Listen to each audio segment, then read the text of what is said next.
संसदेचा इतिहास, संसदीय समिती, संसदीय पद्धती. संसदेचा इतिहास पाहू आपण. ब्रिटिश संसदेला लोकशाहीची जननी म्हटली जाते. ब्रिटिशमध्ये सर्वात लोकशाही आधी. ब्रिटिश राज्यघटना अलिखित स्वरूपाची आहे. रॉबर्ट पील इंग्लंडचे पहिले आधुनिक PM आहे. पील. कायदा मॅग्ना कार्टा म्हणून 1215ला मॅग्ना कार्टा आला. किंग जॉन राज्याच्या अनिर्बंध व हुकुमशाही प्रवृत्तीमुळे राजीनामा देण्यास भाग पडले. याला स्वातंत्र्याचा जाहीरनामा असं म्हणलं जातं. Magna carta 1215. आपल्या संसदेचा इतिहास आहे. कंपनी कायदा 1773 ते 1858. त्यामध्ये रेग्युलेटिंग ॲक्ट आली 1773ला. कंपनीवर निर्बंध आणण्यासाठी. पिट्स इंडिया ॲक्ट कंपनीवर अधिकार जमवण्यासाठी. चार्टर ॲक्ट आले 1793ला पहिला, 1813ला दुसरा, 1833ला तिसरा, 1853 चौथा. त्यानुसार 1858चा कायदा आला. भारत सुशासन कायदा असंही म्हणतात. 1858. आपण हे कायदे पाहूया. राजा राणी कायदा म्हणजेच 1858 ते 1847च्या स्वातंत्र्यप्राप्तीचा प्रवास. भारतीय कौन्सिल कायदा 1861ला आला. त्याच्यातच दुरुस्ती 1892ला करण्यात आली. भारतीय कौन्सिल कायदा 1892. मॉर्लेमेंटो सुधारणा कायदा 1909. मॉन्टेगू चेम्सफोर्ड सुधारणा कायदा 1919 व 1935चा भारत सरकार कायदा. आणि 1947चा स्वातंत्र्याचा कायदा. तर रेग्युलेटिंग ॲक्ट 1773. पहिला कायदा. कायदे करणे, न्यायदान करणे, प्रशासन करणे, कायदेशीर तरतुदी करून कंपनीच्या भारतातील घटनात्मक शासनाचा पाया घालून दिला. घटनात्मक शासनाचा पाया 1773ला झाला. बंगालचा गव्हर्नर हा गव्हर्नर जनरल वॅरन हेस्टिंग झाला. खाजगी व्यापार करण्यास मनाई केली. खाजगी व्यापार करण्यास कंपनीच्या लोकांना मनाई, कारण की ते डबघाईला आलती कंपनी व सेवक पोहोचले होते. कंपनीचे सेवकास खाजगी व्यापार करण्यास मनाई. कलकत्त्याला सर्वोच्च न्यायालय स्थापन. त्यांचं काही गैरकारभार केला तर त्याचं सर्व कलकत्त्याच्या सर्वोच्च न्यायालयाला पाहिले जाईल. कलकत्ता सर्वोच्च न्यायालय. त्यानुसार 1773ला गव्हर्नर जनरल आणि त्याचे 4 सदस्य काउन्सिल स्थापन करण्यात आले. म्हणजे गव्हर्नर जनरलचा सुद्धा अधिकार काउन्सिलनी दाबवण्यात आले. 4 काउन्सिलच्या मदतीनेच त्यांना निर्णय घ्यायचा. त्यानंतर दुसरा पिट्स इंडिया ॲक्ट 1784. कंपनी प्रशासनात शिस्त लावावी व ब्रिटिश पार्लमेंटचे नियंत्रण वाढवणे हा हेतू होता पिट्स इंडिया ॲक्टचा. पिट्स हे पंतप्रधान होते ब्रिटनचे. व्यापारी आणि राजकीय कामाची स्पष्ट विभागणी करण्यात आली. व्यापारी कार्य सांभाळण्यासाठी कोर्ट ऑफ डायरेक्टर. व्यापारावर काय असतात? डायरेक्टर. तर लष्करी, नागरी व राज्यासंबंधी कारभार नियंत्रण ठेवण्यासाठी बोर्ड ऑफ डायरेक्टर. बोर्ड असते कंट्रोल. बोर्ड ऑफ कंट्रोल या डायरेक्टर. यात चान्सलर, राज्य सचिव, राज्यातर्फे नियुक्त 4 सदस्य, गव्हर्नर जनरल व काउन्सिल सदस्यांची संख्या 4 वरून 3 करण्यात आली पिट्स इंडिया ॲक्टने. कंपनीच्या अंमलाखाली सर्व प्रदेश. उल्लेख प्रथमच ब्रिटिश प्रदेश. PM होता, त्याने करून टाकलं ब्रिटिश प्रदेश उल्लेख. पहिला चार्टर ॲक्ट 1793. व्यापार करण्याच्या कंपनीचा अधिकार 20 वर्षासाठी वाढवला. 20 वर्षासाठी दिला. पहिल्या चार्टर ॲक्टने काउन्सिलचा निर्णय रद्द करण्याचा खास अधिकार कॉर्नवलिसला देण्यात आला. म्हणजे गव्हर्नर जनरल हे काउन्सिलचे निर्णय रद्द करू शकतात. काउन्सिल सदस्य नेमणुकीकरता सरकारी सेवेत 12 वर्षाचा अनुभव अनिवार्य राहील. काउन्सिल सदस्यामध्ये नेमणूक करण्याकरता सरकारी सेवेत 12 वर्षाचा अनुभव गरजेचा. चार्टर कायदा 1813. दुसरा होता कंपनीचा अंशतः व्यापार कमी करण्यात आला. कंपनीच्या भारतातील व्यापारावरील एकाधिकार समाप्त करण्यात आला. एकाधिकार म्हणजे फक्त कंपनीच करत होती आधी व्यापार, आता तो बंद करण्यात आला. मात्र चहाचा व्यापार व चीनशी व्यापाराचा एकाधिकार कायम ठेवला. म्हणजे चहा व चीनची व्यापार फक्त कंपनीच करेल, बाकी कोणीही नाही. पण भारतात शिरकाव सुरू झाला व्यापाऱ्यांचा. भारतीय व्यापार सर्व ब्रिटिशांना खुला करण्यात आला. सर्व ब्रिटिशांना खुला भारतीय व्यापार करण्यासाठी. भारतीयांना प्रोत्साहन, साहित्य सुधारणा, विज्ञान प्रगतीला वार्षिक 1,00,000 रुपये. दुसऱ्या चार्टर ॲक्टनी विज्ञान प्रगती व वार्षिक शिक्षणासाठी 1,00,000 रुपये अलग काढून ठेवण्यास सांगितले. ख्रिश्चन मिशनऱ्यास धर्मप्रसार करण्यासाठी परवानगी दिली सेकंड चार्टर ॲक्टमध्ये 1813. स्थानिक स्वायत्तता संस्था कर आकारणीचे अधिकार देण्यात आले, म्हणजे कर आकारणी करू शकतात संस्था. त्यानंतर तिसरा चार्टर कायदा 1833. तिसरा, बंगाल गव्हर्नर हा भारताचा गव्हर्नर जनरल बनला. विल्यम बेंटिंक हा पहिला होता गव्हर्नर जनरल भारताचा. सर्व नागरिक आणि लष्करी कायदे करण्याचा सर्वोच्च अधिकार गव्हर्नर जनरलला देण्यात आला. भारताचा गव्हर्नर जनरलच्या शासनाचा प्रथमच गव्हर्नमेंट ऑफ इंडिया व गव्हर्नर जनरलच्या काउन्सिलला इंडियन काउन्सिल असे नामाधिकरण करण्यात आले. का ते इथं भारताचा गव्हर्नर जनरल ज्या वेळेस झाला 1833ला, इथं भारताचं नाव लागल्या जनरलच्या समोरही भारताचं नाव आलं, त्यामुळे कायद्याच्या समोरही गव्हर्नमेंट ऑफ इंडिया असं नाव आलं व गव्हर्नर जनरलच्या काउन्सिलला सुद्धा इंडिया नाव देण्यात आलं. इंडियन काउन्सिल असे नामाधिकरण करण्यात आले, ज्यामध्ये 4थ्या सदस्य कायदा सदस्य म्हणून लॉर्ड मॅकेले आले, कारण की आता भारताचं लागलं तर कायदा बी गरजेचा आहे. पूर्णतः कंपनीचे व्यापार अधिकार समाप्त. पूर्ण कंपनी बरखास्त करून टाकली, अधिकार समाप्त. भारतावर नियंत्रण ठेवण्याचे प्रशासन चालवण्याचा परवाना कंपनीला देण्यात आला, म्हणजे कंपनी चालवित होती, फक्त प्रशासन चालवायचं कंपनीने. चार्टर ॲक्ट 1853 चौथा चार्टर ॲक्ट होता. विधान परिषद राज्यामध्ये विधान परिषद, वरिष्ठ सदन. लेजिस्लेटिव्ह काउन्सिल म्हणजेच काय तर विधान परिषद जी की राज्यात असते, वरिष्ठ सदन राज्याची. एकूण 12 सदस्यांचे लेजिस्लेटिव्ह काउन्सिल. कायदेविषयक चर्चा लेखी स्वरूपात न होता, जी चर्चा व्हायची ती लेखी स्वरूपात न होता तोंडीच होता ती चार्टर ॲक्ट चौथ्याने. कोर्ट ऑफ डायरेक्टरच्या कंपनीच्या सेवेतील अधिकार नेमण्याचा अधिकार रद्द करून खुल्या स्पर्धेद्वारे भारतीयांना ही सनद सेवेत प्रवेशाचा मार्ग मोकळा. म्हणजेच कोर्ट ऑफ डायरेक्टरच्या COD कंपनीच्या सेवेतील अधिकारी नेमण्याचा अधिकार होता पहिला. CODला कंपनीच्या सेवेतील अधिकारी नेमण्याचा अधिकार होता, तो रद्द करून खुल्या स्पर्धाद्वारे भारतीयांना ही सनद सेवा प्रवेश मार्गाचा मार्ग मोकळा यासाठी मॅकेले समिती आली ती. 6 सदस्य मध्ये पहिला सर्वोच्च न्यायालयाचे मुख्य जज, त्यानंतर एकनिष्ठ जज होते बंगालमधले, मद्रास, मुंबई व वायव्य प्रांत यातून प्रत्येकी एक प्रतिनिधी. कंपनीच्या सेवेचा 10 वर्षाचा अनुभव गरजेचा. त्यानंतर भारतीय सुशासन कायदा 1858. कंपनीचा अंमल संपुष्टात आला. 1858ला कंपनी म्हणजे बरखास्तच झाली, कंपनीचं कुठंच काही राहिलं नाही. सर्व अधिकार, प्रदेश, महसूल ब्रिटिश राज्यातर्फे हस्तांतरण करण्यात आले ब्रिटिश पार्लमेंटकडे.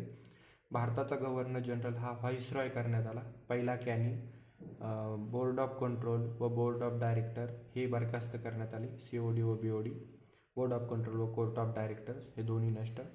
भारत सचिव हे पद अस्तित्वात आले, कारण की पहिल्यांदा ब्रिटिश पार्लमेंट भारतात स्थापित झाले, त्यानुसार भारत सचिव हे पद निर्माण करण्यात आले, जो ब्रिटिश पार्लमेंटला जबाबदार असेल, जो की हा ब्रिटिश पार्लमेंटला जबाबदार असेल व ब्रिटिश कॅबिनेटचा मंत्री व त्याच्या मदतीला 15 सदस्य काउन्सिल ऑफ इंडिया असेल, त्याच्या मदतीला 15 काउन्सिल ऑफ कमिटी.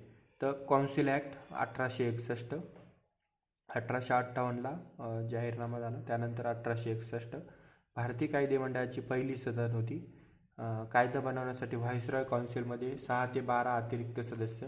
व्हाईसरॉयला आणीबाणीच्या स्थितीत अध्यादेश काढण्याचा अधिकार 61 मध्ये देण्यात आला, ज्याचे आयुष्य 6 महिने असेल. 1892चा काउन्सिल ॲक्ट म्हणजे सुधारणा करण्यात आली. 61च्या काउन्सिल ॲक्टमध्ये सुधारित आवृत्ती ही कमीत कमी 6 व जास्तीत जास्त 12 ऐवजी 10 ते 16 सदस्य संख्या करून लेजिस्लेटिव्ह काउन्सिलचा विस्तार करण्यात आला. इलेक्शन हा शब्द टाळण्यात आला, कारण की इलेक्शन टाकलं असतं तर सगळ्यांना मतदानाचा अधिकार देण्यात आला असता. मतदानाचा अधिकार टाळण्यात आला, नकार दिला मतदानाच्या अधिकाराला. 92मध्ये सुद्धा सार्वजनिक हिताच्या बाबतीत 6 दिवस पूर्वसूचनेने उत्तर देण्यास मात्र सरकार मनाई करू शकते. उत्तर द्यायला सुद्धा सरकारकडं मनाई होती.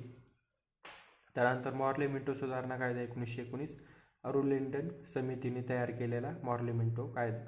राजकीय सुधारणाचा आराखडा भारत मंत्री मॉर्ले व व्हाईसरॉय मिंटो यांनी संमत केला. भारत मंत्री मॉर्ले होते, पहिले भारत मंत्री असतात, नंतर व्हाईसरॉय मिंटो यांनी संमत केला. इंडियन लेजिस्लेटिव्ह काउन्सिल मॅक्झिमम 16 असणारी सदस्य संख्या आता 60, तर प्रांतिक लेजिस्लेटिव्ह काउन्सिल सदस्य संख्या 50 इतकी करण्यात आली. आता सदस्य बजेटवरील ठराव मांडू शकत होता, म्हणजे कोणताही सदस्य बजेटवर ठराव मांडू शकत होता.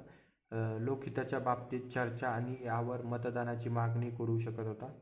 पूरक प्रश्न विचारण्याचा अधिकार होता. बजेटवर मतदानाचा अधिकार नसला, म्हणजे मतदानाचा अजूनही अधिकार नसला तरी स्थानिक मंडळाच्यासाठी पैशाची मागणी करू शकत होता. 1909 नुसार मतदानाचा अधिकार मिळाला नव्हता. मुस्लिमांना स्वतंत्र मतदारसंघ 1909 मिंटोने भारतातील भावनिक सामाजिक जीवन विषाक्त बनवले. मिंटोने व्हाईसरॉयच्या एक्झिक्युटिव्ह काउन्सिलमध्ये प्रवेश मिळणारे पहिले भारतीय ठरले. सत्येंद्र प्रसाद सिन्हा कार्यकारी परिषदेमध्ये. 1919चे मॉन्टेग्यू चेसफोर्ड सुधारणा कायदा मॉन्टफोर्ड रिपोर्टवर आधारित. भारत मंत्र्याचा पगार इंग्लंडच्या तिजोरीतून देण्यात यावा. भारतीय उच्च आयुक्त असे पद इंग्लंडला निर्माण करावे. म्हणजे भारत मंत्र्याचा पगार इंग्लंडच्याच तिजोरीतून द्यावा. 1919 पासून इंग्लंडकडून पगार देण्यात यायला लागला भारत मंत्र्याला. त्याच्या आधी भारतातूनच दिला जात होता. मॉन्टफोर्ड रिपोर्टवर आधारित होता. भारत मंत्र्याचा पगार इंग्लंडच्या तिजोरीतून, हे मेन आहे की इंग्लंडच्या तिजोरीतून पगार देण्यास सुरुवात. भारतीय उच्चायुक्त असे नवे पद इंग्लंडला निर्माण करण्यात आले.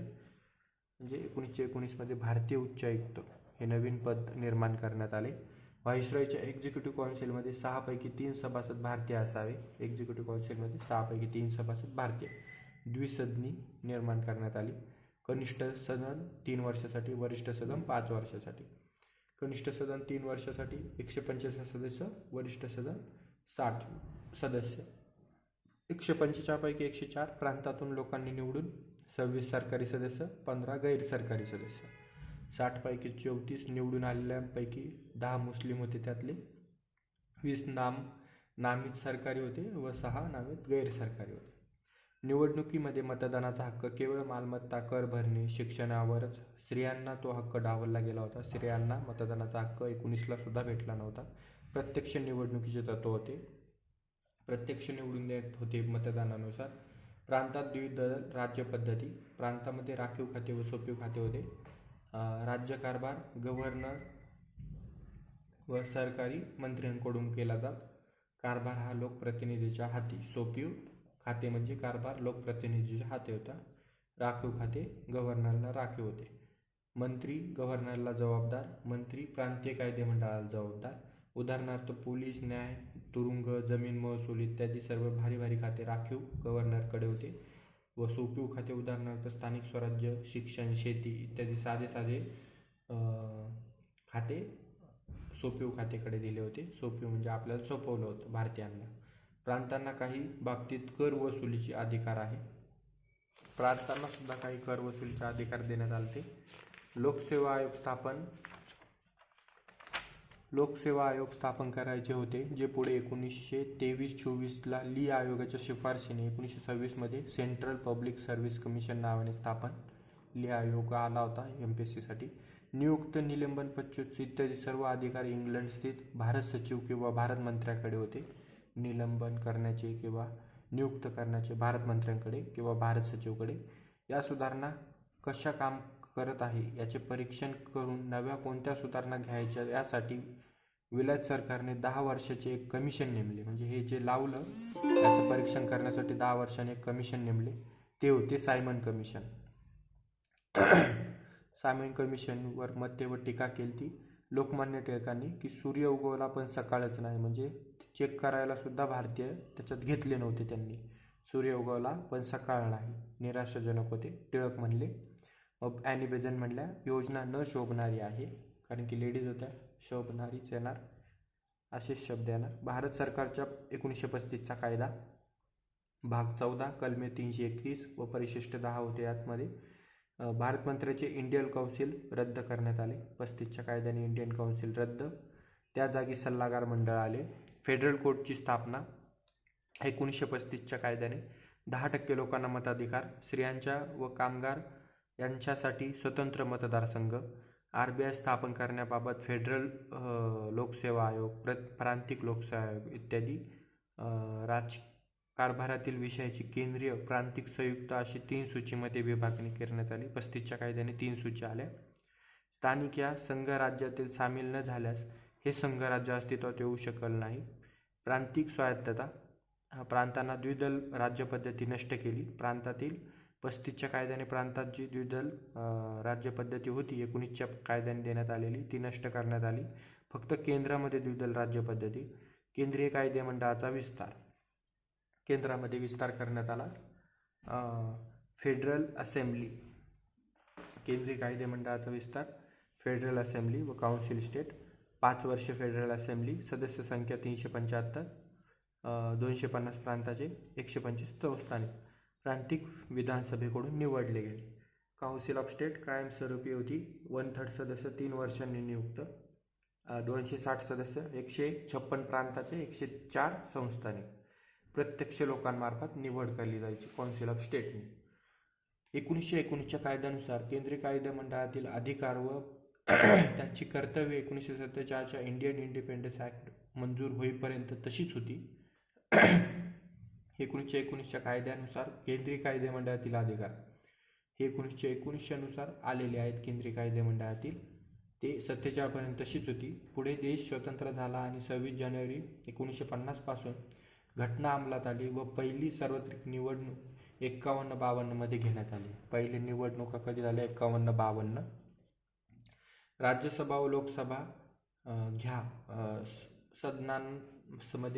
सदनासह बनली पहिली आपली निर्वाचित संसद मे 1952 मध्ये. संसद पहिली मे 1952 मध्ये अस्तित्वात आली.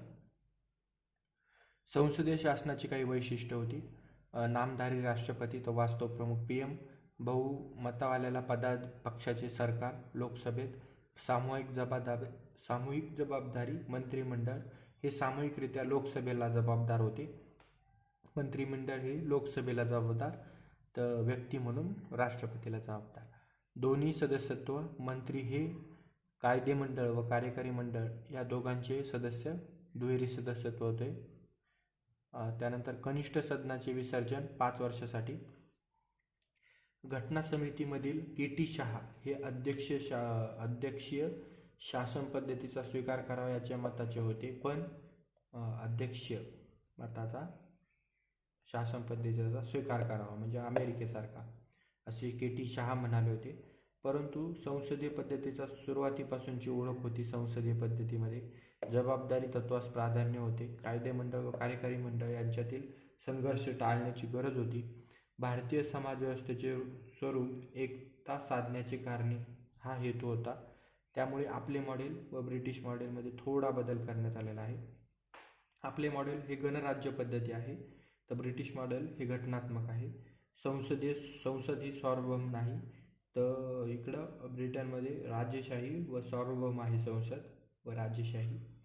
PM वरिष्ठ व कनिष्ठ सदनाचा सदस्य. सदनामध्ये सदस्य न बनता ही 6 महिने मंत्री बनू शकतो. तसेच ब्रिटिशमध्ये PM फक्त कनिष्ठ सदनाचा सदस्य असतो, म्हणजे लोकसभेचा लोकसभेचा. सदनाचे सदस्य असेल तरच नेमणूक होते, म्हणजे सदस्य असलेलाच PM बनू शकतो, दुसरा कोणीही बनू शकत नाही. तसं भारतात बनू शकतात. त्यानुसार भारतात मंत्र्यांनी न्यायिक जबाबदारी व तत्व लागू नाही, म्हणजे मंत्र्यांना न्यायिक जबाबदारी नाही. तर ब्रिटनमध्ये न्यायिक जबाबदारी आहे. सरकारी आदेशावर मंत्र्यांची सही नसते. भारतामध्ये जे सरकारी आदेश निघतात त्याच्यावर मंत्र्यांची सही नसते, तसं ब्रिटनमध्ये सही असते, त्यानुसारच काम केले जाते.